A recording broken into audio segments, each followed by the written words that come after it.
Welcome back to the University of Southern California Institute of Armenian Studies.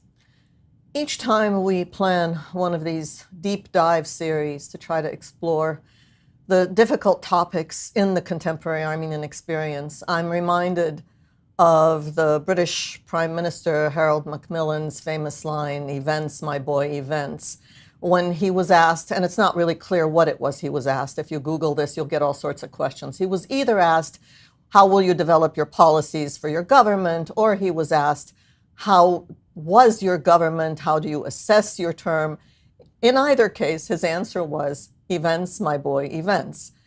And as we have begun to plan these series, that in fact is what we have seen. In the fall, we planned to do a series called Armenia and Azerbaijan Were Not Paying Attention. But events happened and the series instead became Armenia and Azerbaijan at War. When we began to plan this series about the diaspora, it was in the context of COVID and how the pandemic changed so much in the world and certainly in the Armenian diaspora, kind of shaking the 19th century institutions that still continue to drive a 21st century diaspora. But even as we began to plan that, the war happened. And so now we have a series that we're calling Crisis. Well, we have a series that we're calling Network Nation.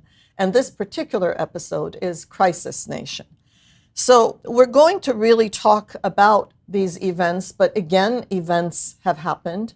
And just 2 days ago, Azerbaijan has now encroached on the territory of the Republic of Armenia into the borders. And Armenia's response at the start was incomprehensibly mute, but Azerbaijan insists that this is just a technical process, a process of border demarcation, although those who are experts in border demarcation say this isn't quite the way you do it. It's to be done deliberately, slowly, consensually, so that in fact this is a process to peace. But that's not what's happening. As a result, the residents of Armenia's Syunik region today are not just feeling vulnerable, but also quite insecure. And so it's another crisis situation and also another opportunity to question and explore how or if international norms, respect for borders, sovereignty, protection of human rights, whether all of those stand a chance, and in this context, the context of this series, what, if anything, a global diaspora community can do about securing basic respect and protection for the homeland. So I hope you'll join us in this 5-episode journey as we question changes in the diaspora and in the homeland-diaspora relationship. I'm going to use the word homeland for several reasons. A, because I don't want to keep repeating Armenia and Artsakh, because of course I do mean Armenia and Artsakh. Also, I want to recognize that it is not homeland for everyone. For many, this is the country of origin. And that is, of course, to be recognized and accepted. And in the Armenian case, it's that way also because several generations now of Armenians in diaspora do or don't connect to the homeland. And of course, for many, this was never the country of origin, yet it remains the homeland. So, in these programs, we're going to try to understand 4 things. How did COVID impact the diaspora itself in its Armenian lived experience? After all, COVID changed the world. Did it, in fact, also impact the diaspora itself? And how COVID impacted the Armenia diaspora, the homeland diaspora relationship? Or did it? Not just the relationship, but also perceptions. And how did the war impact the diaspora? How it thinks and feels and behaves as a diaspora, as community? And how did the war impact homeland diaspora perceptions and relations? We're going to do this over 4 weeks. Today is Crisis Nation. Next week is Knowledge Nation. All of the infrastructure, the social and knowledge infrastructure necessary to tackle the questions and the answers. The 3rd week is Digital Nation, how really the new digital realities impacted certainly the COVID impacted diaspora and also Homeland-Diaspora relations. And the fourth one is network nation, with the theory being that perhaps the diaspora wants to be going from crisis nation to network nation. The fifth one will be global nation, and we will actually speak to the communities on the ground. The communities that the West and the North often forget. We'll be speaking to the community in Tbilisi, in Istanbul, in Moscow, in Beirut, in Buenos Aires. So that's the ambition. Thank you for joining us. All of this is on Facebook and YouTube. It will also appear as an audio podcast as part of our Unpacking Armenian Studies series. So I hope you'll stay with us. Throughout this exploration, Dr. Vicken Cheterian will be joining me in speaking with our guests. That is an inshallah moment, as many things with these live series are. Dr. Cheterian is a professor of international relations, both at the University of Geneva and Webster University in Geneva. His books include Little Wars and a Great Game, From Perestroika to Rainbow Revolutions, Open Wounds, Armenians, Turks, and a Century of Genocide, and the very relevant War and Peace in the Caucasus, Russia's Troubled Frontier. And if I'm not wrong, I think that was the first book, so that tells you how these troubled frontiers live. Vicken, welcome. Hello, Salpi. I know you're in Yerevan, and I know you just arrived, so thank you for being here. That's where the inshallah moment comes in. Our first guest is Dr. Laurie Brand. Dr. Brand is professor of international relations and Middle East studies at the University of Southern California. She is chair of the Committee on Academic Freedom, Middle East Studies Association. I'm grateful to say that Dr. Brand is also a member of the Institute's Academic Council at USC. And before I tell you about her books, let me just also tell you that after we speak with Dr. Brand, we're going to be speaking with the Foreign Minister of Karabakh, Artsakh, Mr. David Babayan. And that will be followed by conversations with Dr. Shushan Karapetian, who is Deputy Director at the USC Institute of Armenian Studies, and Dr. Hratch Tchilingirian, who is in London and is the Director of the Armenian Diasporan Survey, where questions are asked. And since this whole series is about questions, that couldn't be more appropriate. So, Dr. Brand and her several books, among them Women, the State and Political Liberalization, Middle Eastern and North African Experiences, Official Stories, Politics and National Narratives in Egypt and Algeria. And she also studies and teaches about diaspora and has authored a book entitled Citizens Abroad, State and Emigration in the Middle East and North Africa. Professor Brand, welcome. Thank you for having me, Salpi. It's great to be with you. Thank you. So Vicken and I and you, Laurie, are going to talk. This is the first conversation, the first episode of the first conversation in this series, where we're going to try to be both conceptual and grounded in trying to understand diaspora-homeland relations generally and post-crisis specifically. We've called this first episode Crisis Nation because it appears that, in the Armenian case at least, the diaspora is strongest in a crisis. And in a crisis, the usual observations about institutional weaknesses or gaps in homeland relations, homeland-diaspora relations, suddenly seem to matter less. At least they appear to matter less. So can you help us understand how homeland-diaspora relations are usually described, how they work? Clearly, it's all fluid. And really, could you also explain to people why behind me there's a bicycle wheel? First of all, I think you did a great job in the setup to this, sort of emphasizing how complex the notion of diaspora can be, and in fact is, and needs to be, if we want to fully appreciate what happens, whether it's normal times or whether it's in times of crisis. Diasporas are as varied as the many different groups that think of themselves as diasporas. And we can think about how they began. We can think about how concentrated they are, how many different communities they comprise. Are they based on language, religion, shared history, culture? In other words, what are the various bases of the peoplehood that these diasporas encompass? And then what is the homeland? I mean, you even raised that yourself. What are people thinking about when they think about homeland, even if we're talking about just the Armenian diaspora?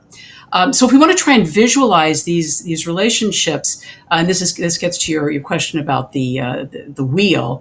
One way of thinking about a diaspora homeland relationship is to think about a spoke and a wheel relationship. In other words, the center would be the homeland, whether that is a country, whether it's a region, whether it's a colony, whatever it happens to be. And then the diaspora communities would be the various sort of ends of the spokes, and the spokes themselves would be the ties between the homeland and the diaspora. Now, in some ways, that's fairly simple and simplistic. One can also think about what about the relations among the various communities, sort of absent or without thinking about a direct relationship with the homeland. So are these purely dyadic relationships, or are they more complex?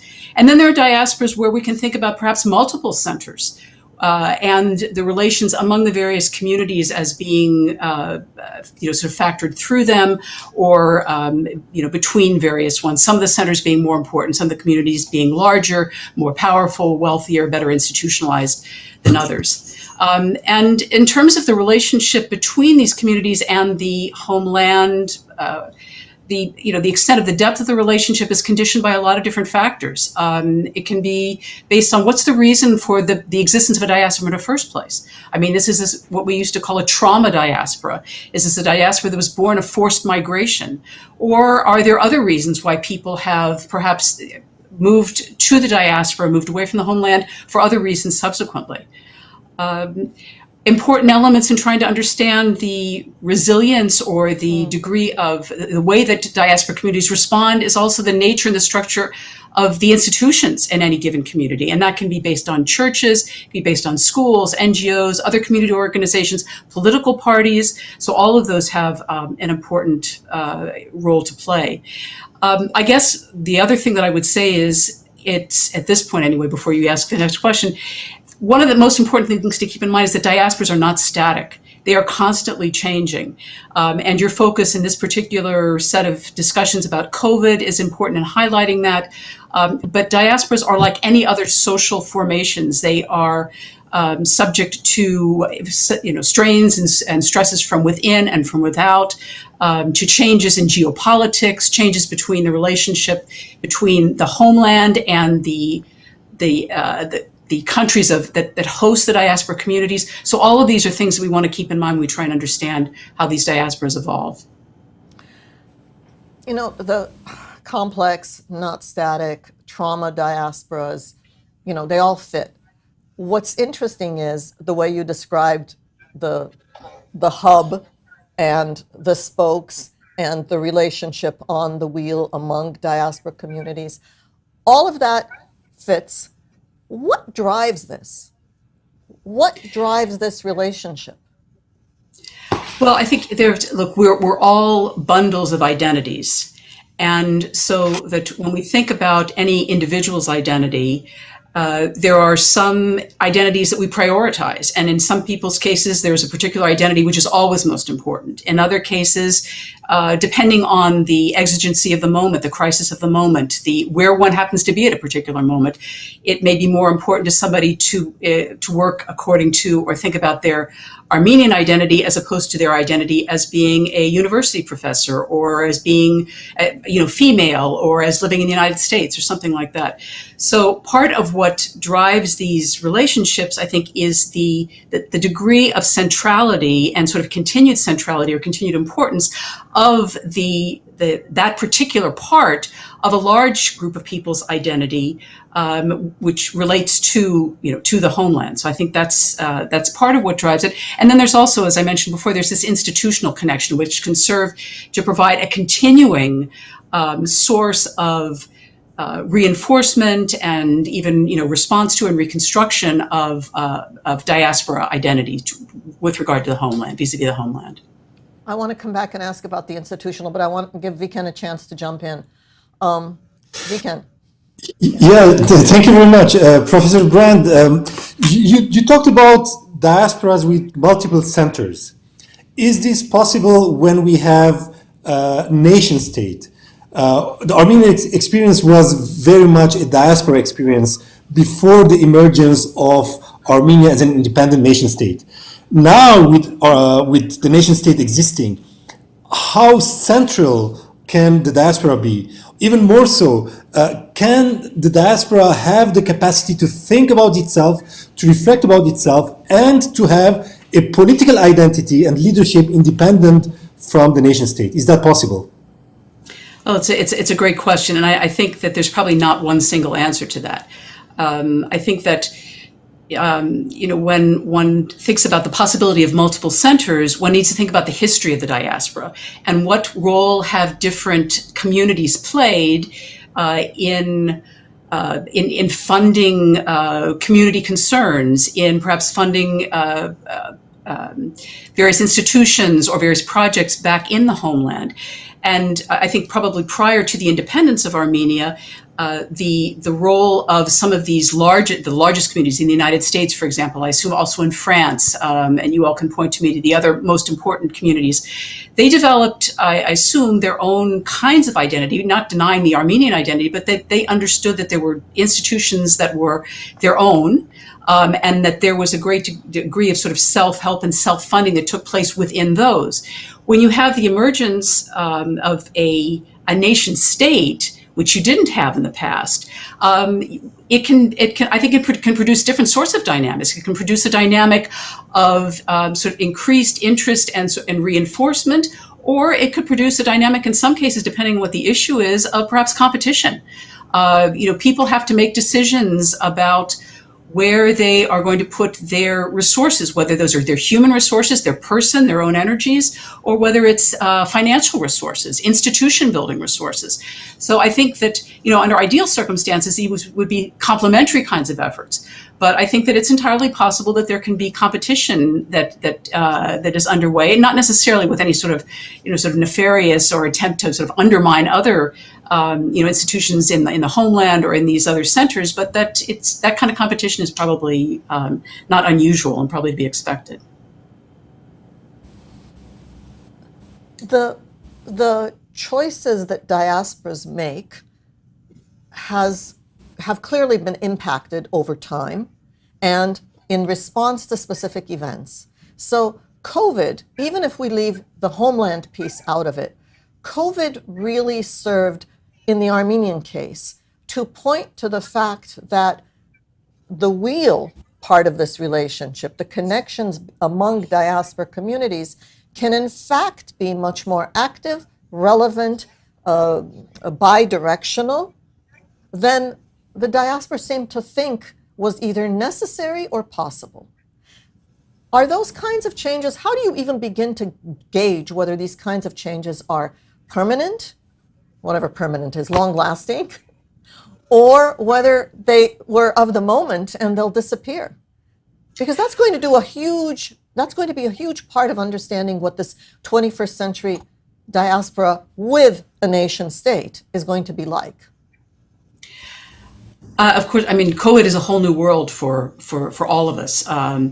But it would seem to me that the possibilities for continuity are greatest among efforts that begin to develop, either build on existing or begin to develop new institutions.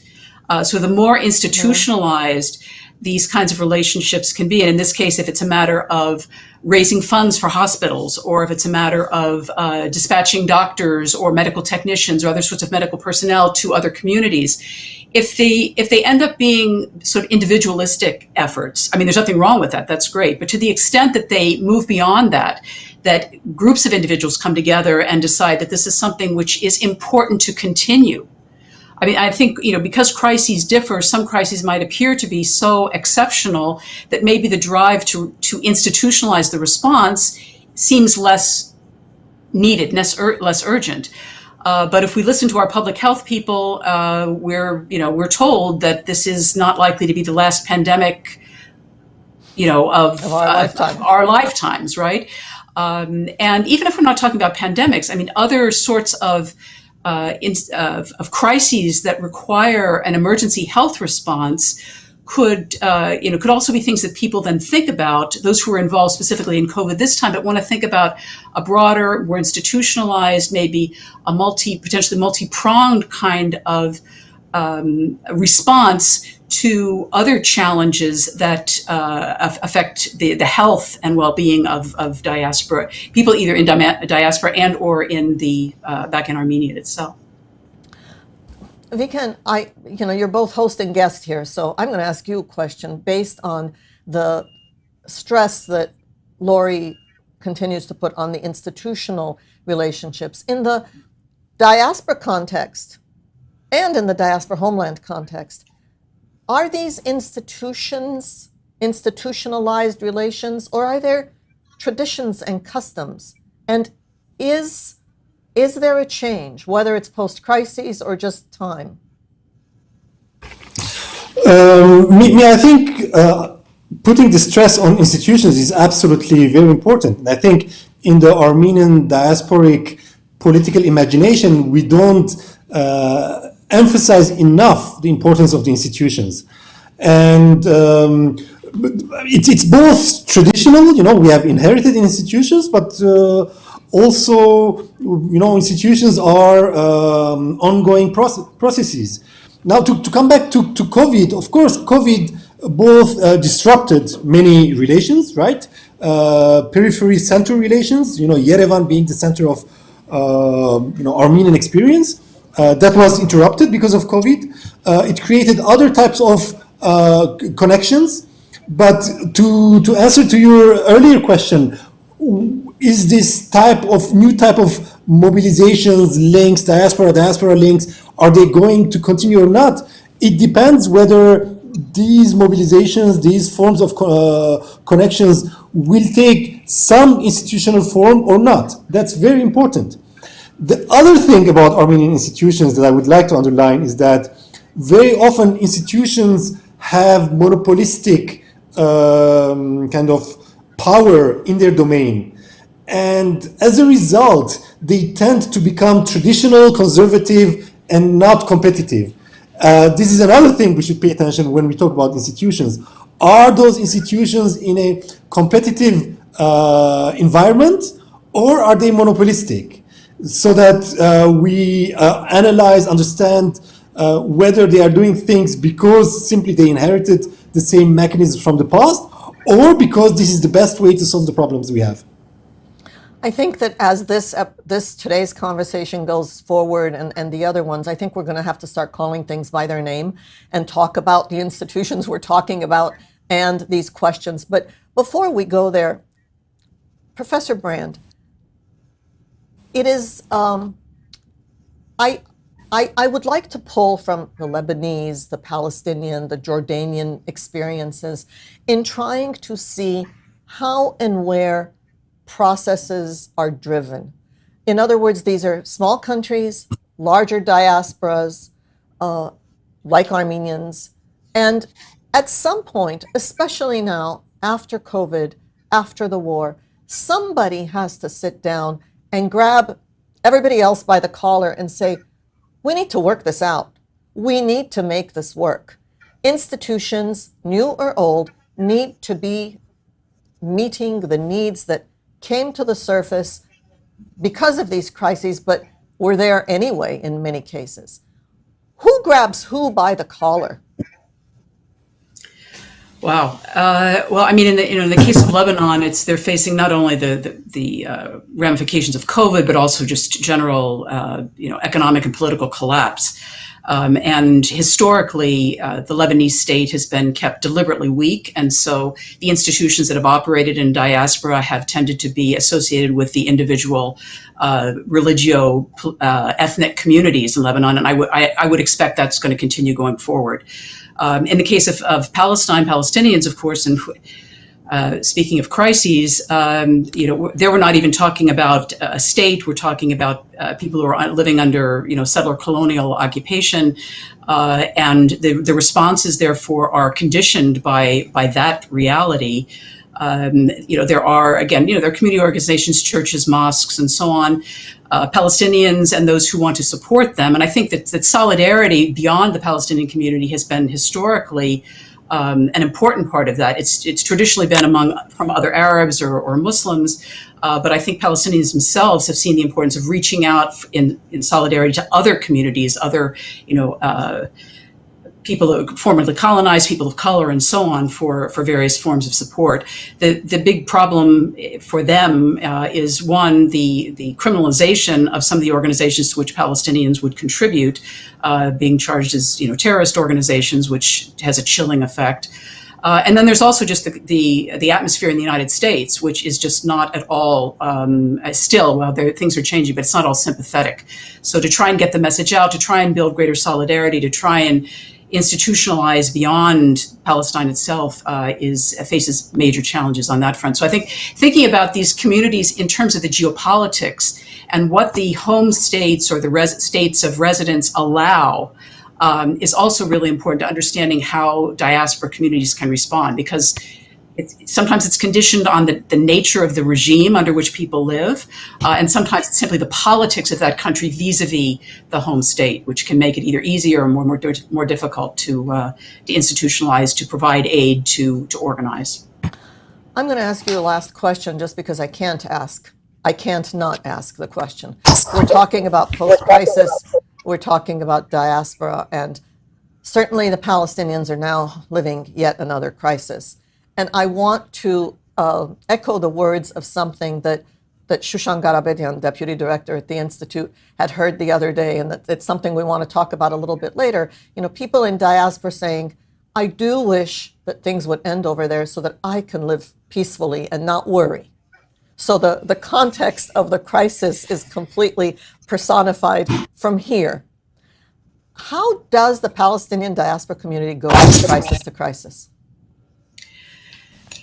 Well, I mean, I think if one looks at what's happening now, there's been mobilization, a lot of mobilization through social media, an attempt to try and provide greater information, to get through various forms of censorship, to also mobilize people to speak out in the communities of residence. It's to try and organize. I mean, it's all happening so fast at this point. And the other thing is, I think that there's the degree to which it is spread so quickly to encompass. It's not just Jerusalem. It's not just Gaza. It's not just the West Bank. It's also within 1948. It's within Israel proper. So this is in some ways a very new phenomenon which is unfolding. So the traditional forms of trying to raise money, to stay in contact with family and friends, to get more information, to speak out in ways that, but also to try and build bridges of solidarity. Beyond that, it's very difficult. The United States, the response is on the official level is extremely worrisome, disappointing, and so it does. I think it leaves a constant heartache for people who have family and friends there, but also people who care about human rights and justice in general. Thank you. Thank you for those words. Thank you generally for your participation and your wisdom and your insights. Professor Laurie Brand, Professor of International Relations at the University of Southern California and a friend of the Institute. Thanks very much, Salpi. It's great to be with you. Thank you, Laurie. That's as good a segue as any to our next guest, the Foreign Minister of Artsakh, of Karabakh, was appointed to that position immediately after the conclusion of the war. Mr. Babayan has been involved in Karabakh administrations for many decades. This is not new, a position in government for him. And we're going to speak with him about many things. He is, in fact, in Stepanakert now. And so I want to welcome him to this conversation. Mr. Babayan, welcome. Thank you very much. Mr. Babayan, obviously you've heard we want to talk about how diaspora homeland relations were, are, and how they were perceived and how they evolved both during and after the war. But first, I can't not ask you, what is the situation on the ground now, today? What does the foreign minister of an unrecognized republic in the aftermath of a devastating loss do? Well, the situation is indeed a very special one. probably is one of the most dangerous periods in our history, one of the most difficult ones, because Artsakh has never been so small during its entire history. When And you say now, small, when you say small, you mean geographically because of the geographically, loss yes. of the southern portion. Yeah, we have lost around 80% of our territory, and the most irreversible loss are these people, young people, around 5,000 at least. This genetic pool of Artsakh and Armenia, very talented people, very patriotic. You see, now I always make this parallel. I always make this comparison. We are very much like a wounded soldier who lost one of his legs, one of his arms, one of his eyes, and he is in a kind of emergency department. But we are alive. This means that there is a chance at least.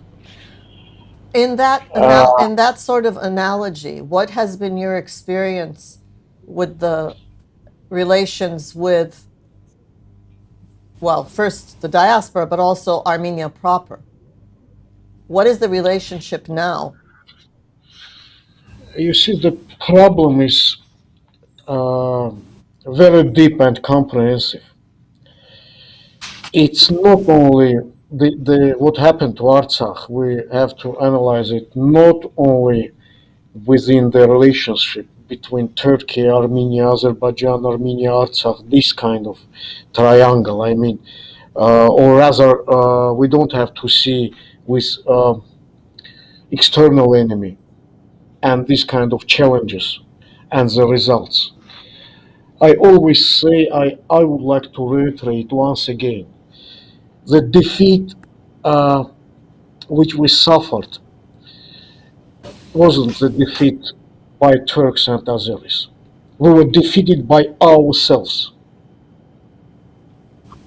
This is the most important problem. This is the most probably difficult type of defeat. What does that mean? That means that the society, people, philosophy, values, all of them were inadequate to face challenges from abroad. You see, when your immune system is weak, not only weak, I will say your immune system is sick, then you will see such kind of problems. When you We have say seen that. when you We say have seen that in our society, history. Yes, society in general, because values, and people are. all of that, Yeah, are you speaking about Armenia and Artsakh, or I Armenia, am. Artsakh, I and am. diaspora? I am speaking in general because we have to be patriotic. You see, all other things, all those toasts, everything, wishes, this is not, I mean, real patriotism is something difficult. It's something, it's a much deeper notion. It doesn't mean nationalism. It doesn't mean detesting the other people because of nationality. It means you have to respect your values. You have to respect other kinsmen. You don't have to consider the society or political opponents to be enemies. This polarization of the society, both social, political, psychological, all those things actually accumulated. And of course, it's not a problem which we have to discuss via this kind of discussions. It is something which we have to comprehend. It's an introspective analysis. So if we can overcome these kind of difficulties, then other types of victories will be inevitable. But if we will not be able to overcome these kind of challenges, internal challenges, catastrophe will be imminent. for sure. Vicken, do This you is want why to now, jump in? now Yes, what we have please. to do. Vicken? Yeah, please. Mr. Babayan, we all know that things were going bad. We all know that one of the basic reasons for the failure, for the defeat, was internal weaknesses. Now, I want to move forward. I want to see whether we can project ourselves in the future. Do you see how the future will be? And is the leadership in Karabakh, in Artsakh, ready to confront the future? While listening to you and understanding that we have to do the homework and understand what went wrong, but at the same time, things are moving very fast. Are you ready to confront the future? And what will it Well, take to answer that question in the positive? well, of course, we must do that. I want always to be realistic. It doesn't mean that we don't have to be optimistic, not at all. We have to be optimistic, but we don't have to be naive. You see, in geopolitics, it's one of the most dangerous things. We have to be optimistic, yes, because it's something which it's energy, but we have to be also very much realistic. We have to assess properly geopolitical surrounding, the potential aspirations, expectations of the most important players in the region. If you do not assess them adequately, you will definitely face a catastrophe, especially for state and people like we, tiny, small, surrounded by much bigger states and enemies, Turkey, Azerbaijan. So this means that we have to be very much realistic. So now let me talk about possibilities. Of course, there are possibilities. Of course, even in this situation, we can come out from those difficulties. Of course, could we avoid the war? Definitely. This is my personal opinion. Could we defeat the enemy? For sure. But this is already another history. Now it will be just speculations or even, I don't know, personal opinion. Now we have to think what to do to get out of this situation. And here we have to get out together. Armenia, Artsakh, and diaspora. How? Without this trinity, I will tell you right now. Look, what we have, I mean, any state has geopolitical assets which it can use and must use properly in order to face challenges, in order to overcome difficulties. So our assets for Artsakh are the following. Before that, of course, first of all, let me just introduce briefly what we lost and what kind of security challenges Armenia now faces without former Artsakh. There were people in Armenia, and unfortunately, there are also some people, well, unfortunately, not so. There are quite a substantial number of people who think that, I may say something strange, but they think that, well, it's okay what happened to Karabakh because it is a burden. We don't want this burden. They think that without Artsakh they will thrive. They will go to paradise. Not at all, because Artsakh provided probably the lion's share of Armenian security. Now, for example, after what happened to us, I would like just to bring minor examples and very active, very, very actual. For example, we had the Karabakh region. This is a very personal topic for me because I am the founding father of water security in Artsakh. We elaborated this strategy in 1998, 1999. So Karabakh was a hydro donor of Armenia and Artsakh. 85% of former Nagorno-Karabakh autonomous oblast water resources originate there.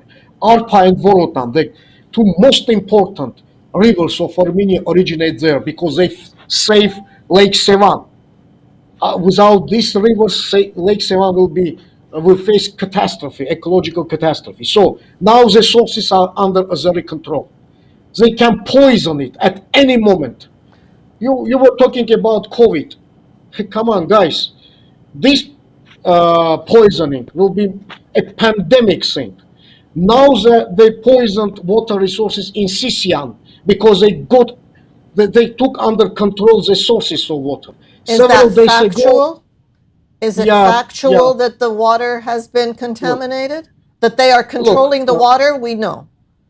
what do you mean by factual? You want Aliyev to bring a piece of paper with his signature and saying that he contaminated the water? I mean, you have to be realistic, not, I don't know, flying in the air. You see, sorry, but we have to be But extremely realistic. Several days ago, we had a torrent in Stepanakert and flood, actually, which hindered water supply of capital Stepanakert for several days. Some trees, other things were put into these tubes and into the water supply system. We couldn't clean that because Azeris did not allow our workers to go there and to clean it. Because now all Karabakh rivers, their sources are under Azeri control. Only after Russian interference of the peacekeepers, we succeeded in cleaning this. I mean, it's a very ordinary thing, but this is the situation. So gigantic. Maybe we can move to the question of what the diaspora could do Yeah. Now in I am this coming. post-war situation. Yeah, I am coming. You don't want to hear. Probably you are not interested in what happened. It's your question. But I have to say that because you have to know. You must know. If you do care about Artsakh, if you do care about our future, you must understand what's going on. If you don't want, I can terminate. I mean, it's it's up to you. But Mr. Babayan, you've presented a great context, and that's why we asked you what the situation is. Let us move. Yeah, let us move to what we have. So we lost 80% of the territory. We lost 85% of arable lands. We have lost 40 out of 45 hydroenergy plants. We lost all the other, let's say, infrastructures, grasslands, whatever, you see. But even in this kind of situation, even being so small, the existence of Artsakh itself substantially changes geopolitical landscape of Transcaucasus, and not only Transcaucasus, of Central Asia, Northern Caucasus, Middle East. So our existence itself is a geopolitical asset for many countries. But even having this geopolitical location, country, and population, we could not become a geopolitical actor. We could become geopolitical object, which is a terrible thing because you will be used by other actors. So now what we have to do, there are basically two things which combined with the geopolitical heart, geopolitical asset like territory and population could make us geopolitical actors. This is the role and place of Artsakh in Armenia and diaspora. Because the other actors must understand that even being very small, Artsakh can influence to some extent some processes beyond its border. You see, if Artsakh is perceived in diaspora as something sacred, if our voice will be taken into consideration as something very important, if in internal political discourse in the Republic of Armenia, the voice of Artsakh will be very important, so to say, if not, the most important one, then it will give us additional political assets. So we could become subject to geopolitics. Now the most important thing is to keep this status of being geopolitical player. All other things, recognition, I don't know, other things are derivatives from this very basic, basic task which we have to carry out. So please keep As you Artsakh in your minds, in your hearts, everywhere.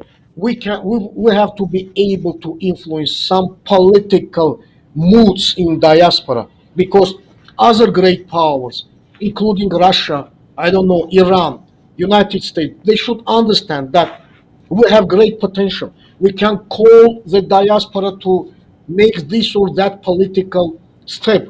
Before that, Armenian Artsakh diaspora interrelations uh, had a little bit different, let's say, direction. We always asked for humanitarian assistance. We always begged something. Sometimes, of course, some political things were recognition of Artsakh by several U.S. states, Australian states, etc. But we didn't use our political clout for geopolitical reasons. So now what we have to do is to elaborate a common strategy. Brothers and sisters, we have to do that. We must do that, because otherwise Artsakh will become just a playing card, an object, neglected and ignored by different powers. So if we succeed in doing that, we will at least recover. And who knows what will happen in 10 or 15 years. We have to become stronger. We have to be united. We have to, be patriotic, in our vision, in our value system. Mr. Babayan, this is as good a place to end as any, but I want you to elaborate, please, just a little more on the fact that the relations as they used to be were more charitable, humanitarian, between diaspora and homeland, Artsakh, Armenia. We're speaking about Artsakh specifically now.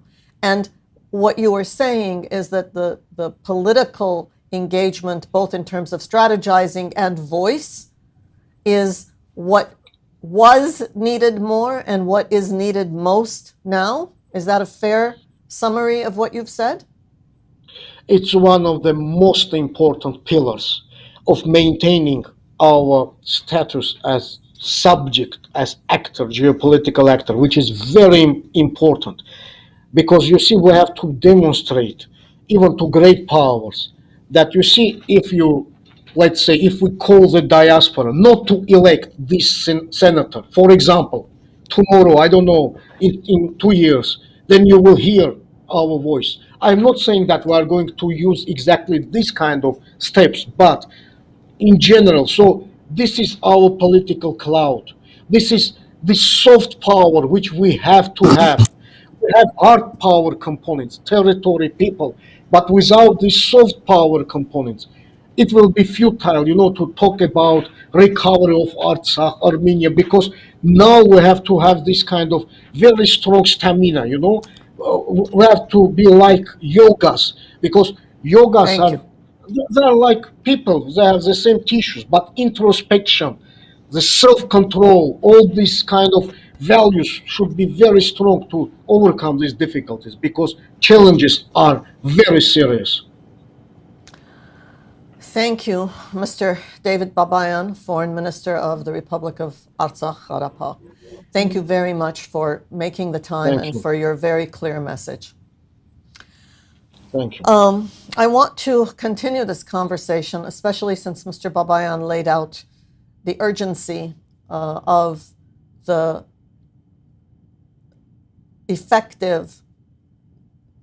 need for effective diaspora homeland engagement, and invite into the conversation my colleague, Dr. Shushan Karapetian, who is Deputy Director of the Institute of Armenian Studies at USC.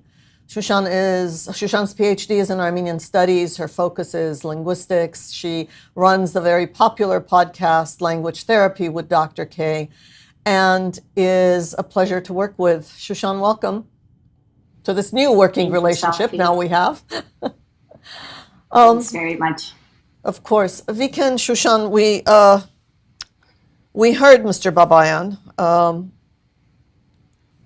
Can we step back and, well, actually, let's just pick up from that.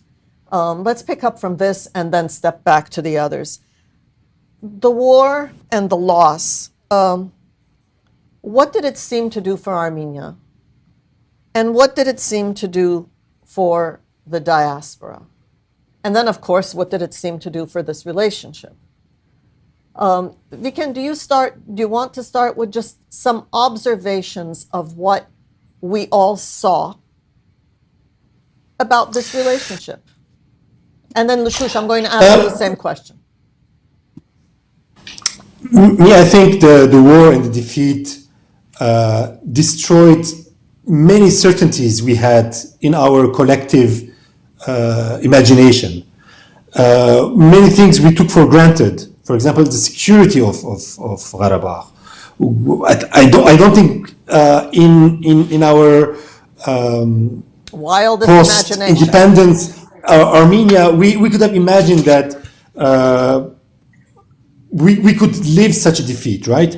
Because Armenian collective identity after the emergence of independence was built with the Karabakh movement, the independence of Armenia, the war, and the victory in Karabakh. So now one of the fundaments of modern Armenian identity in Armenia, in Karabakh, but also in diaspora, has come under question. And I want to pick up one thing Mr. Babayan said, which is fundamental. He said, in our relationship with the diaspora, in the past, we underlined the importance of aid, humanitarian aid.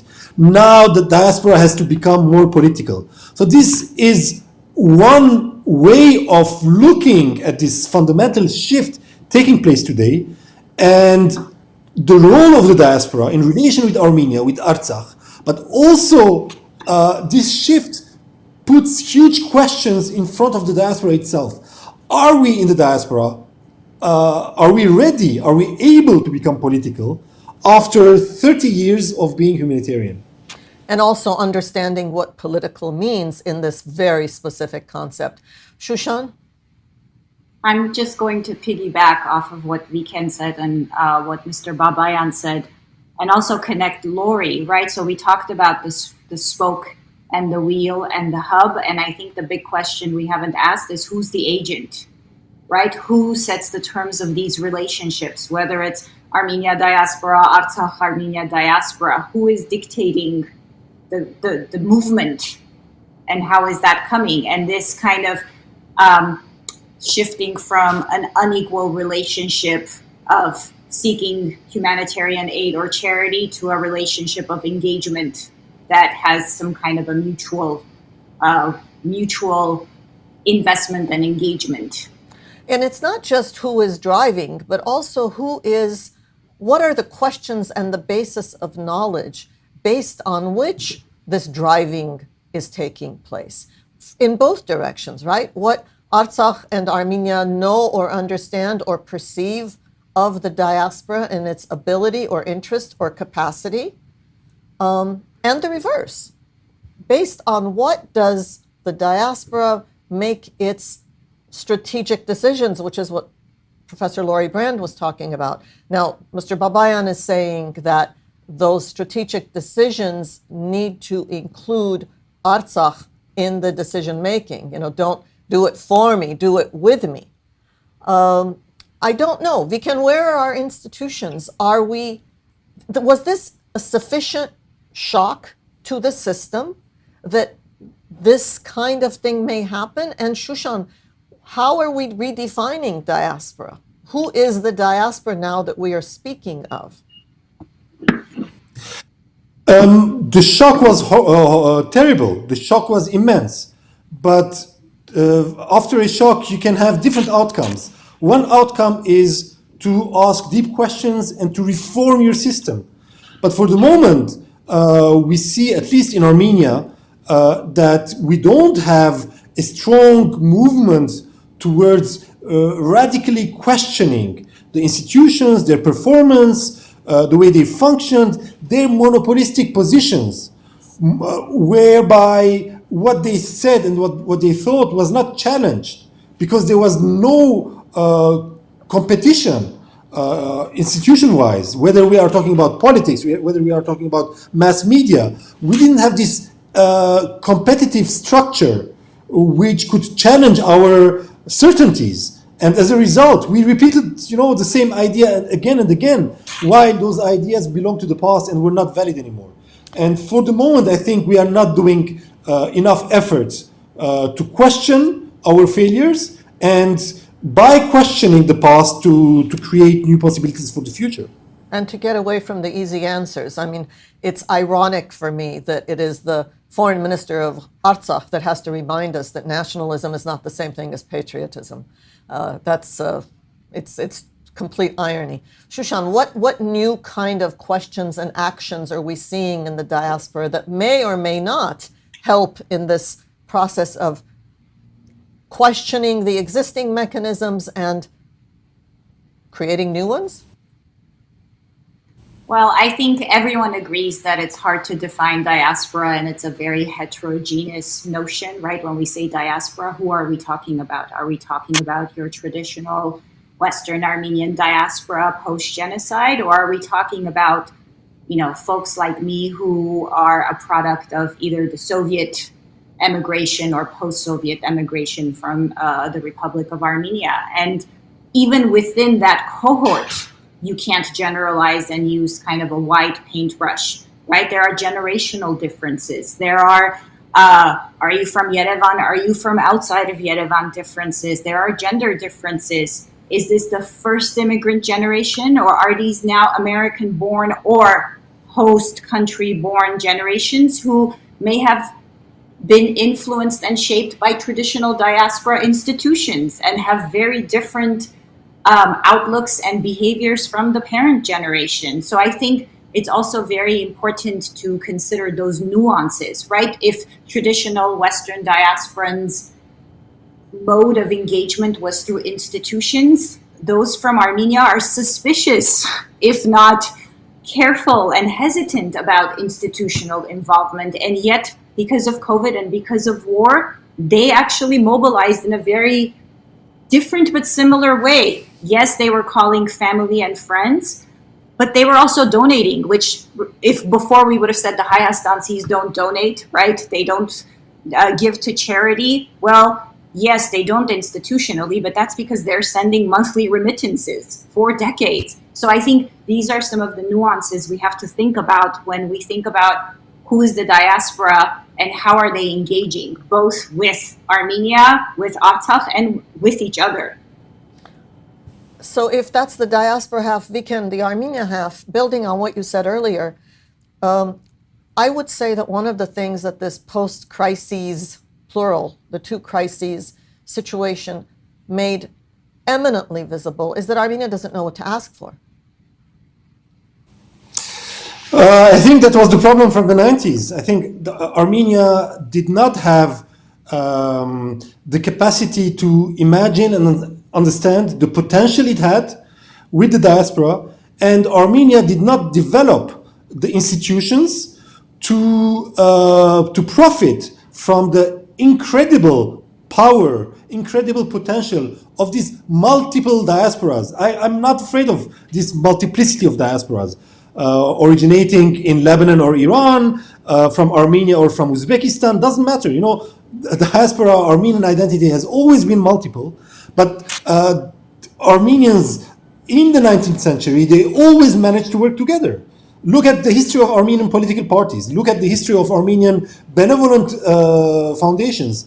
They were not Ottoman Armenians, West Armenians versus East Armenians. So these differences are not important.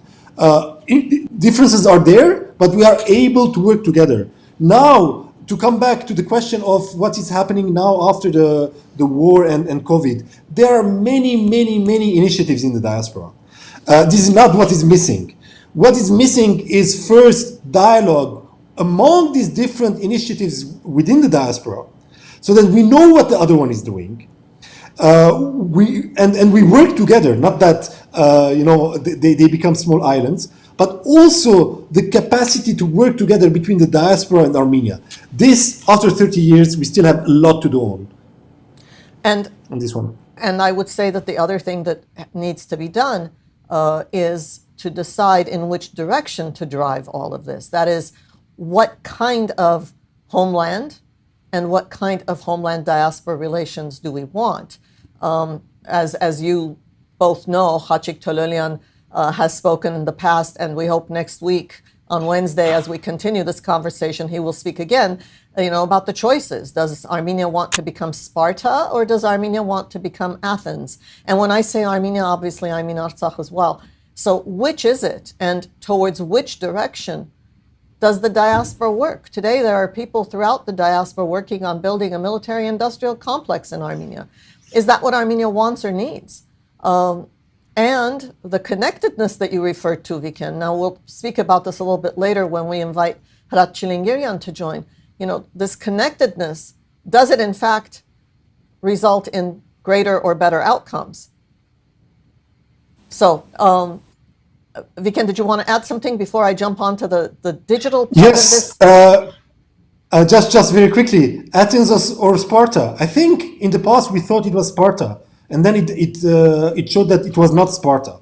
That we were talking a lot, but the Sparta part, the muscles, the training was not there. So let's also, to go back to what Mr. Babayan said, let's also be realistic.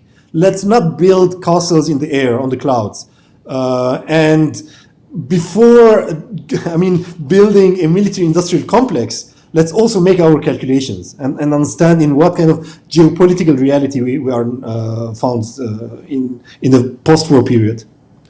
Well, to understand the geopolitical reality brings us back to the question of knowledge, and that's something that Shushan and I and our team at the Institute speak about all the time at the Institute, and that is, if from the Armenia side the institutions were not built, is it fair to say that from the diaspora side the knowledge chain was not built? Media is my favorite topic, everybody knows this. That the understanding and the critical need for effective media to understand the realities of Artsakh and Armenia, to therefore ask the right questions. Shushan, do you want to pick up on the knowledge piece and how it's changed now in this post-crises situation? Absolutely. I think one of the cracks that surfaced post-COVID, post-war, was that the diaspora realized it needs a crash course on Armenian heritage. Not just Artsakh. History, culture, heritage, geopolitics, talking points, messaging, PR, and there was so much frustration that we only had a limited time, right? We had to take the crash course. We hadn't built the longevity and continuity on which we could immediately seize upon when needed. So this, we talk a lot in the diaspora about identity, about owning identity, but so much of that ownership has to be grounded on knowledge, right? On information, on content. And I think one of the slaps was that we have this kind of vacuum that needed to be filled. And the question, of course, is that now that this explosion of curiosity has become evident, A, will it last? And B, what do you fill it with?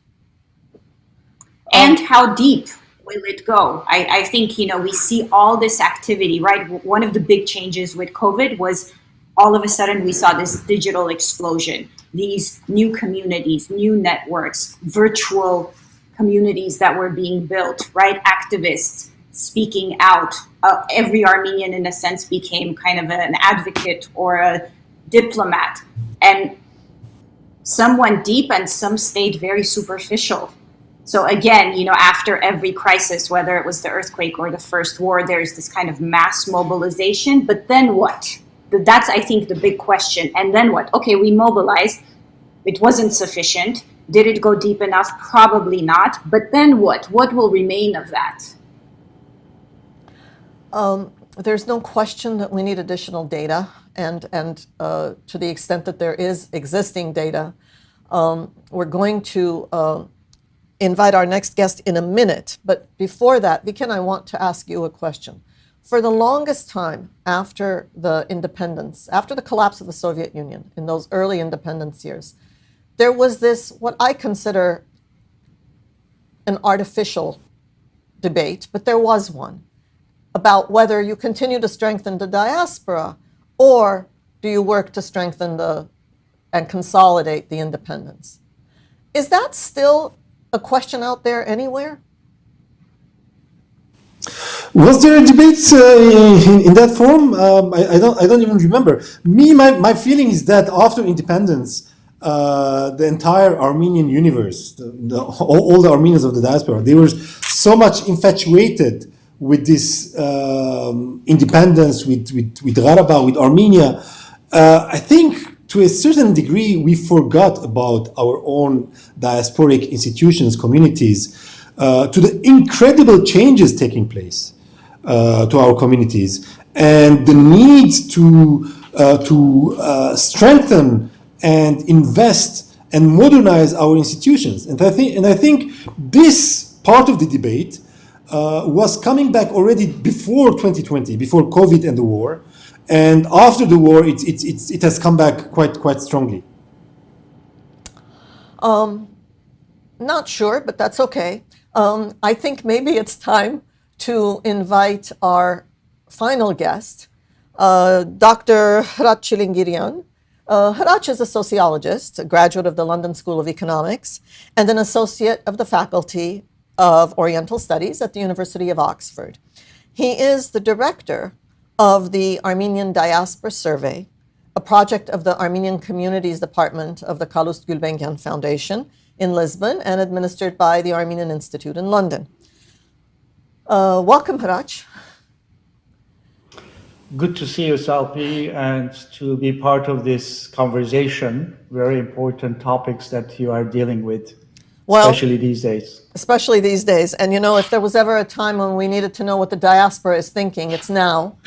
And it's important, I think, to understand some of the results of the Armenian Diaspora Survey because there will be indicators there as to what the longevity of this interest is, what the bases of the connections were.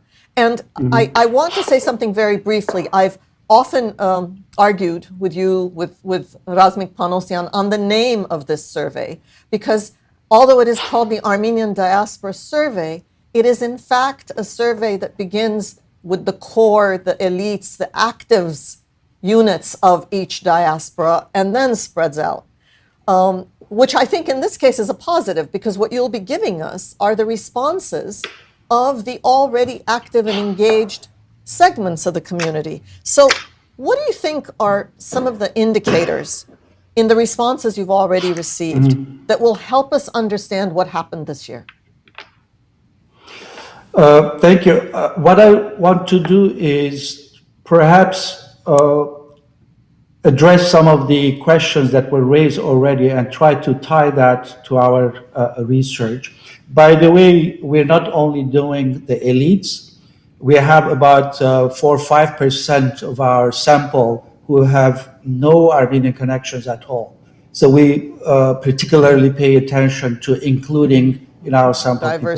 But I think first I want to start with this idea of the wheel.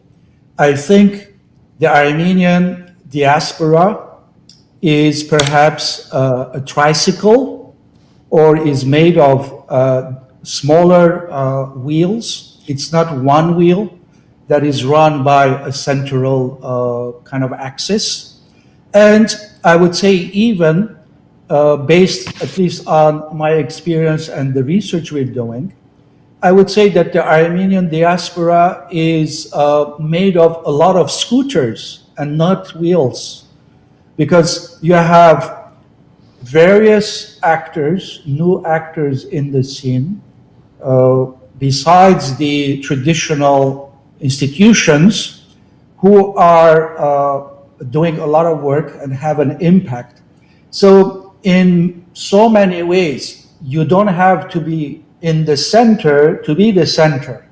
And we see a lot of people these days, 20-year-old a woman or a young man, they have 100,000, 170,000, 200,000 followers, Armenian followers, from speaking from their kitchen or from their homes.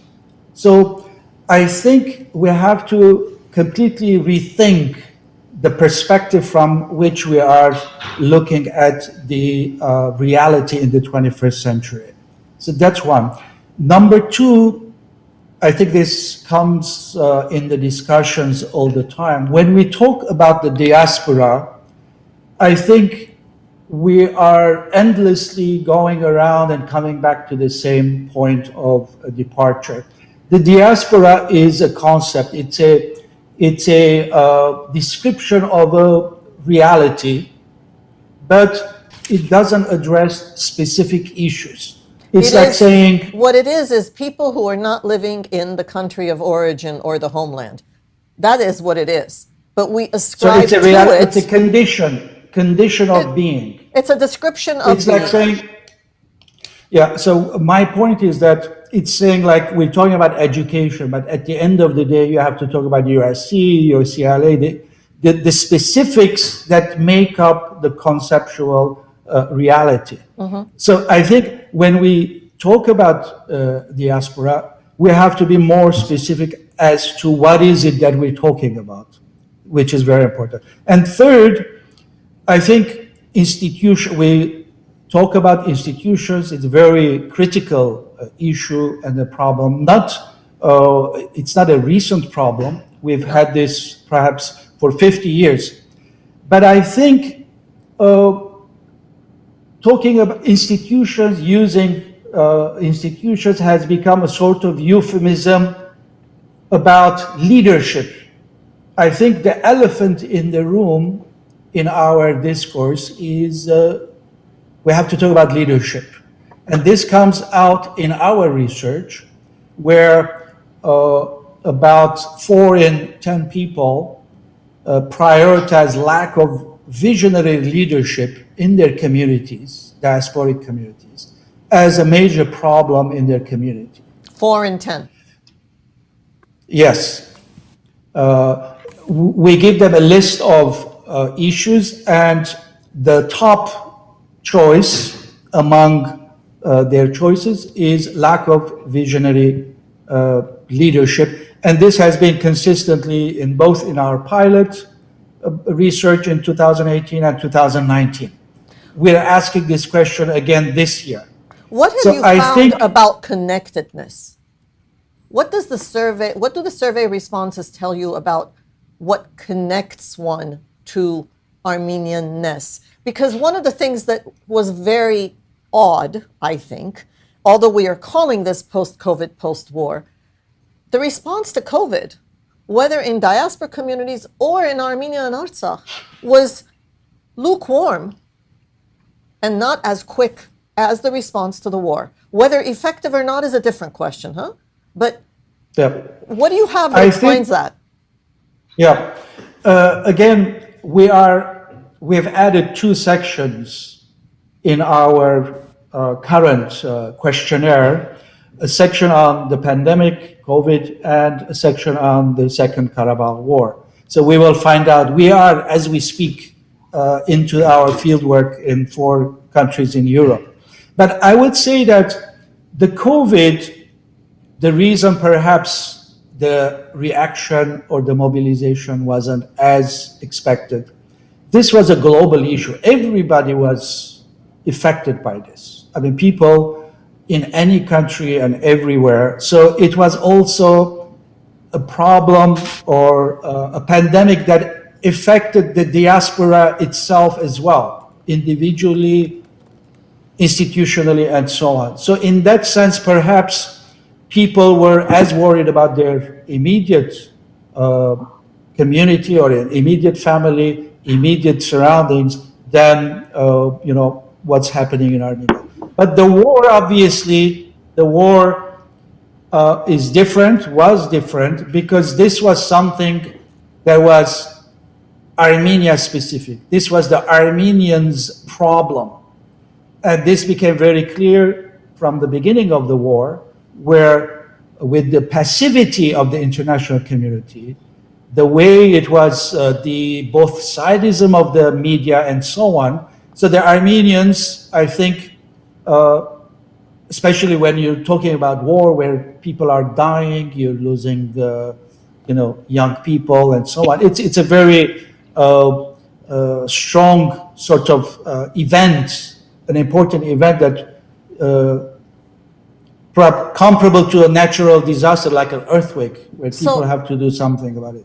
So what can we think about the continuity of that larger scale, I don't know about large scale, but larger scale, urgent, immediate engagement? What does the survey tell us about what drives engagement and connection? And I just wanted to add what drives and sustains. Yes. Because again, I think we see this post-crisis kind of increase, but then what happens afterwards?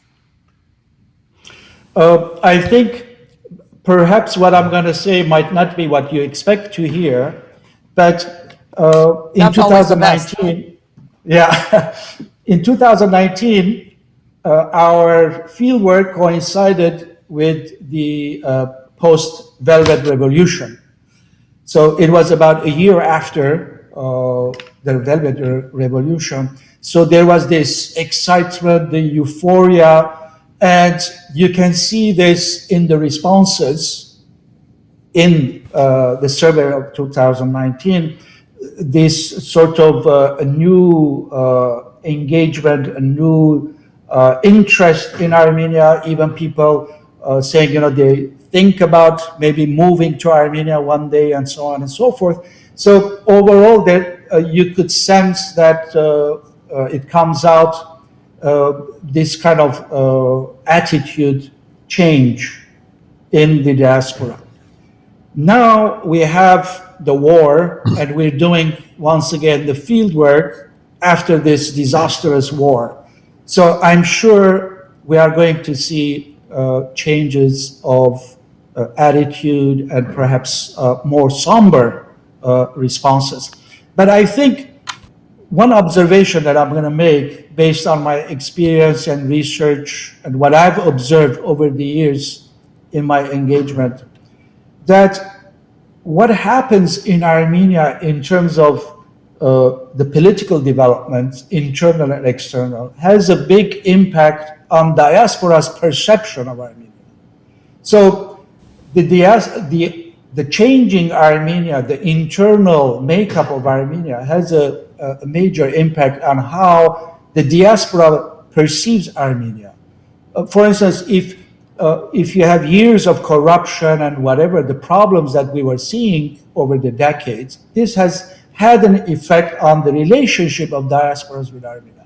So when there is positive movement in Armenia, there is positive development, people are it's more conducive for better relationships in terms of visiting and developing relationships and so on. So it comes, I think, the burden, as it were, in inverted commas, the burden is on the Armenian leadership in Armenia to excite and utilize and bring in the diaspora into the fold, as it were, in Armenia. So all this talk about engaging and asking the diaspora to help Armenia requires leadership.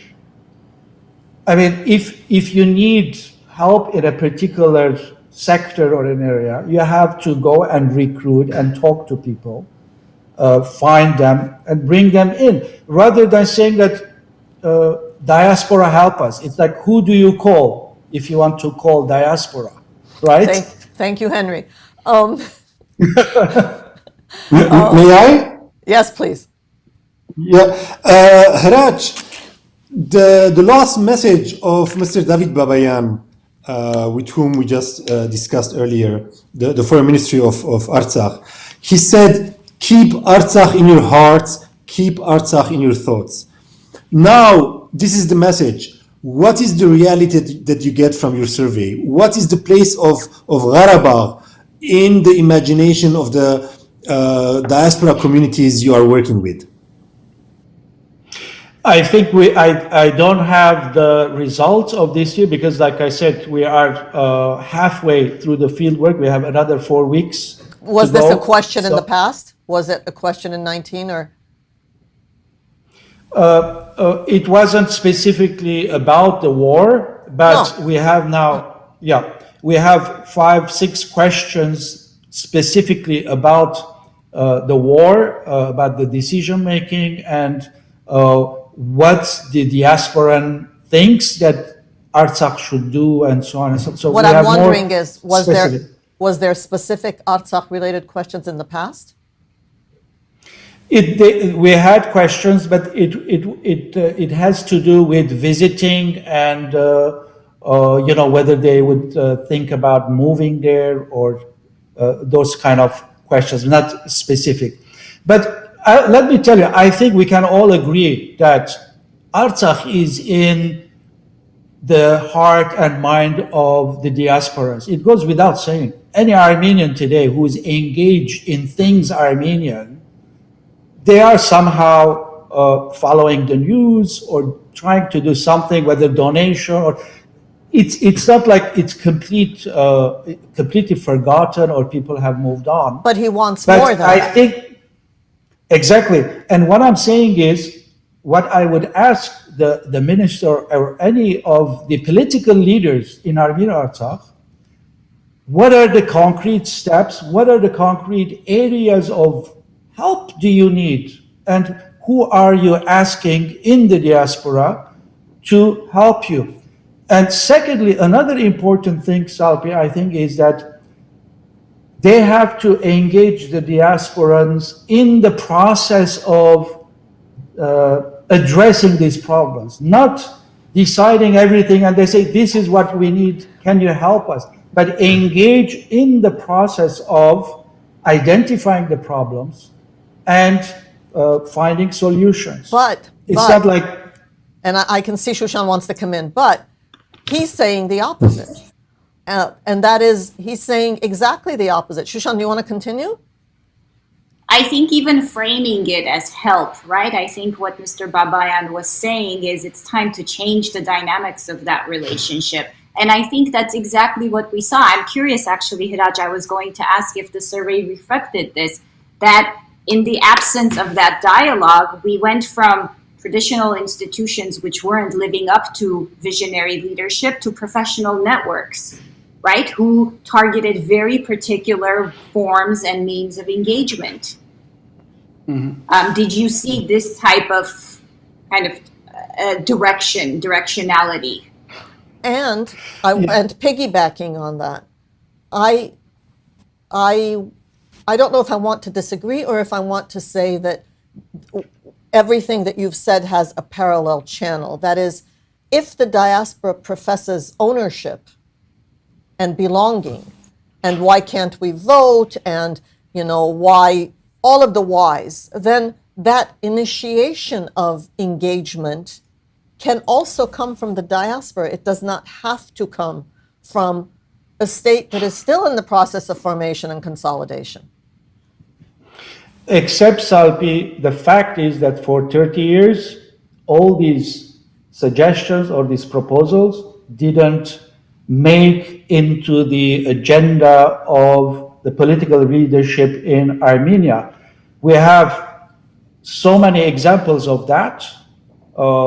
Good, brilliant projects, not so brilliant projects. I don't think we lack ideas and projects, but somehow it didn't fit, or it wasn't taken on board the political process, because after all, policy making is related to politics. And the Armenian government, successive governments up to now, their attitude is that you give us assistance when we need specifically what we want. Here is the shopping list, but don't get involved with our political process. And political, I don't mean obviously in the negative No, I'm talking about where there is dialogue, policy development, discussion, and so on and so forth. So I think this is one of the areas that has been lacking, and it's still, it seems to me that it's a deficit even after the devastation of the war. At least I haven't seen any process where this cooperation with whether institutions or individuals in the diaspora. Again, let's it's try to become be worse. more specific. It's become worse, if Yeah. anything. It's certainly not. Yeah. Vicken, do you have any Yeah. questions for Hratch if you were designing the next set of questions for the diaspora survey? No questions for the moment. No. I want to push the question of belonging. What defines, what drives the belonging and the connecting and the engaging? Okay, very interesting. And I think this was also surprising, pleasantly surprising for me. One of the questions we asked, what defines their identity? What defines Armenian identity? And overwhelming majority mentions three things: family, language, and culture. Regardless of whether they have the language or not. Exactly. Even if they don't speak the language, even if they've never gone to Armenian school, they identify family, language, and culture. Obviously, language, it is a defining for any nation, obviously. Yeah. And even those who haven't gone to Armenian school and don't speak the language, we have another set of questions about Armenian schooling. They say, yes, I would send my kids to Armenian school. And these are also including people who don't speak the language.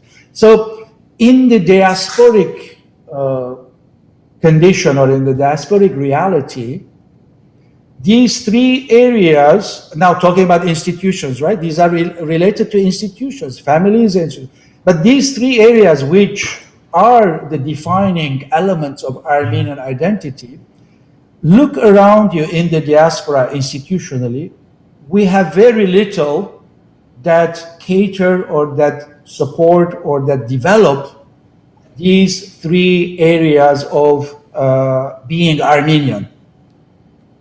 Now, in overall, this is sort of on the micro level, but in the macro level, obviously, Armenia, the Republic of Armenia, is an important source of identity affirmation and so on. But homeland is a different concept. The majority, about 6 in 10 in our survey, consider homeland the country that they are born in, not the Republic of Armenia. About half say that Armenia, this is a multiple choice question, so it's the country that they live, 6 in 10, about half say the Republic of Armenia, and another third say the country that they are living in at the moment. So we see that even the idea of homeland is not essentialist in the sense when we talk now in our national discourse, as if homeland is understood universally by every Armenian. Well, good. Homeland is not universally understood. Diaspora is not universally understood. Culture is not universally understood. But the nation is faced with the immense urgency that Mr. Babayan laid out, and that is plain and clear if one follows events in Armenia. So unfortunately, I'm going to say thank you here, but ask each of you who participated to continue to think with us, because in the weeks to come, especially next week, as we talk about the knowledge nation, to talk about all of the social infrastructure that makes up the process of or the contents of a knowledge nation, and also to talk about the other crises that feed these crises, like the demography challenge, the huge demographic challenge, fertility, aging, mortality in Armenia. The huge environmental security challenges, not just because of the losses after the war, as the foreign minister described, but also just the physical location of the Caucasus overlapping with the political mess of the Caucasus. We're going to be talking about philanthropy and how that certainly appears to have changed from where I'm sitting, and the questions that are being asked and the kinds of content that needs to be given to that conversation so that philanthropy continues to be or begins to be effective, depending on how pessimistic, cynical you want to be. And possibly the most important is this new crop of interest, curiosity, engagement. Is that all it is, or will it become connectedness and impact? And how to feed those channels. The digital realities is something that we'll talk about in the third week. The digital nation, what does that mean? What does that mean for paying taxes? What does that mean for possible citizenship? And what does that mean for all of the punditry that goes online, whether it's based in anything factual or not? And finally, network nation, how do we get there? How does a diaspora that's been a diaspora for 1,000 years and originally networked become that network? So thank you. I have not said thank you to those who were here still in this session. Thank you, Hratch Tchilingirian. Thank you, Shushan Karapetian. And thank you very much, Vicken Cheterian. I hope that Vicken will continue to be with us in the episodes to come. It's another Inshallah moment, as I said. And thank you to all of you who have followed this conversation. This will be up online, YouTube, Facebook, on the Institute's page, armenian.usc.edu, and as an audio podcast. And for those of you who want to continue to think about the diaspora story and your place in it, the Institute has a program called My Armenian Story. It's on the webpage, armenian.usc.edu. The easiest thing is to put up your iPhone, grab an aunt, an uncle, a cousin, sit them down and say, talk to me about your memories, about your story. And that's what makes up the national story, especially at a time like this, when the national story is evolving in unknown, unpredictable, but really important ways. Thank you all for following the Institute of Armenian Studies. We hope to see you next Wednesday, May 19th, at the same time, with the second live session that we're calling Knowledge Nation. This is part of the Network Nation series. Thank you again.